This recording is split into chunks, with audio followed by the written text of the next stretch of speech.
Si a ustedes les parece que esto es un comercio injusto, espérense a lo que sigue.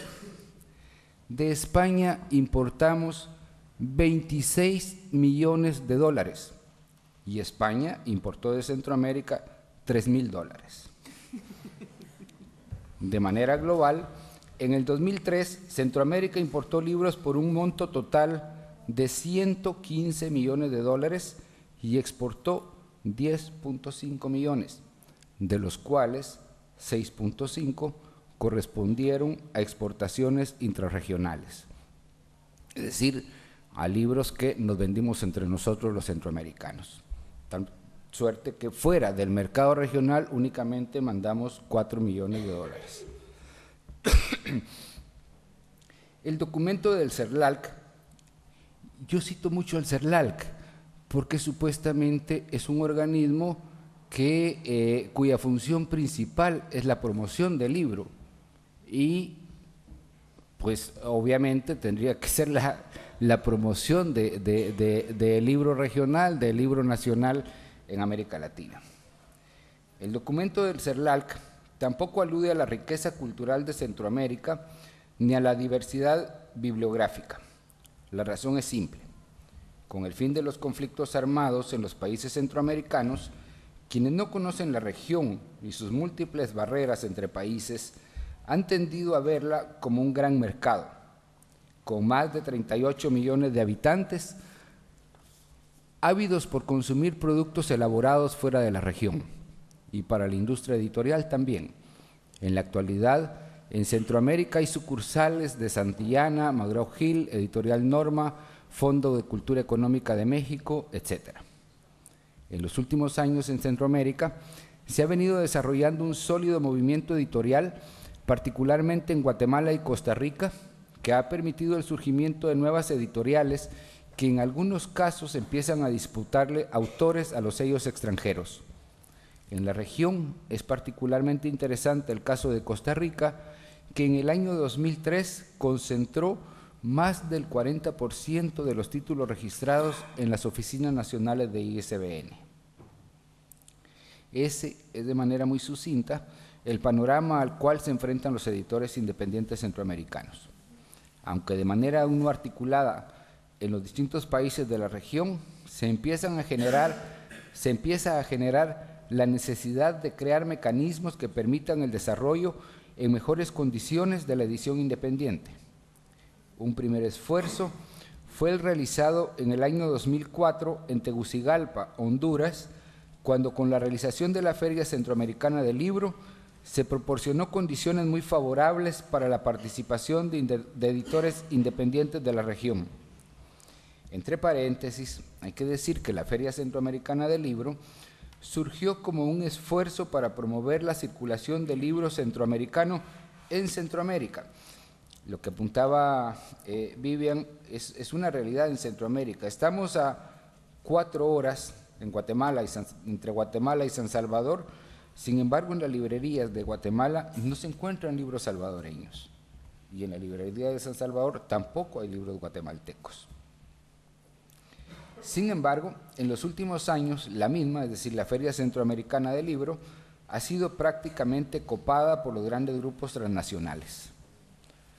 Finalmente, hay que apuntar que un paso atrás en este proceso ha sido la pérdida del espacio que durante muchos años editores independientes centroamericanos tuvimos en la Feria del Libro de Guadalajara.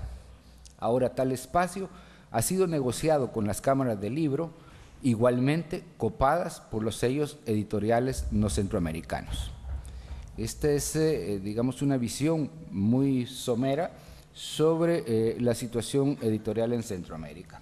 Cuando Pablo mencionaba que aquí se había hablado de editores independientes hace 6 años, en este salón yo estaba sentado en esta misma silla y me acuerdo el enojo muy visceral de algunos de los editores aquí presentes, alguno de ellos luego director de una asociación de editores independientes, que decía, ¿qué es eso? ¿Qué es eso? Y yo decía, bueno, en realidad es una designación muy difícil de entender.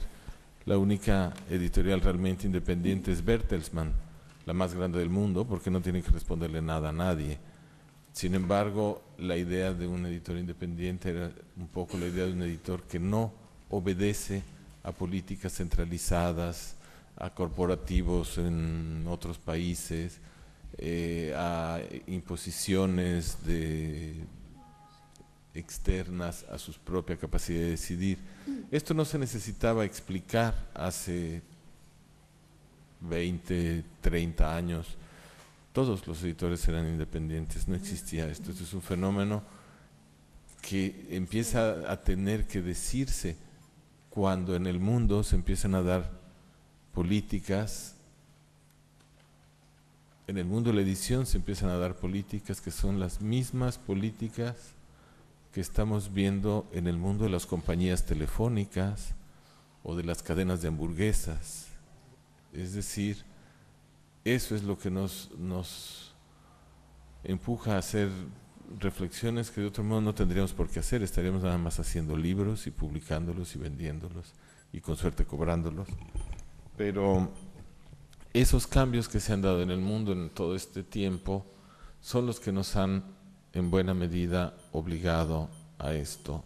Es decir, cuando digo que se comportan como compañías telefónicas, es que siguen los enormes procesos de concentración que se han generado en todas las economías, procesos de concentración supranacionales, es decir, que ya no son asuntos de un país o de otro, sino de fortunas muy vastas, de mucho más impacto a veces que las políticas nacionales en su toma de decisiones. Bueno, como yo soy más o menos un analfabeto escénico, yo escribí una cosa, tenía en mente, cuando yo le escribí, un público un poco distinto al que tenemos aquí ahora, entonces lamento mucho si hay algunas cosas, no se trataba de hacer una cosa técnica, más que nada contar algunas experiencias desde mi punto de vista como editor. Yo tengo casi 30 años o 30 años de estar involucrado, 30 años de estar involucrado en la edición de poesía, ensayo, literatura, novela, historia, etcétera. Entonces, básicamente esto es un poco fruto de esa experiencia. Quisiera ubicar un poco a Ediciones Era para quienes no la conocen. Es una editorial fundada en octubre de 1960, hace poco más de 45 años, y con una presencia de una historia más o menos largas al menos, pero que vive en el contexto de editoriales ahora gigantescas, fruto, por supuesto, de largos años de trabajo también, pero también de los intensos procesos de concentración que se han dado en el mundo editorial en los últimos 30 años. Hace 25 o 30 años Ediciones era una editorial mediana. Hoy, ante estos gigantes, somos una editorial minúscula, sin que nosotros hayamos cambiado de tamaño. Lo que ha sucedido en este periodo no es un asunto de tamaño simplemente, sino que se trata de cambios tan sustanciales que han afectado prácticamente todo el mundo editorial. El mercado de los derechos de autor en América Latina se ha modificado en la misma medida en que se ha acentuado el proceso de concentración en la edición en unas pocas manos, es decir, en los grandes grupos transnacionales.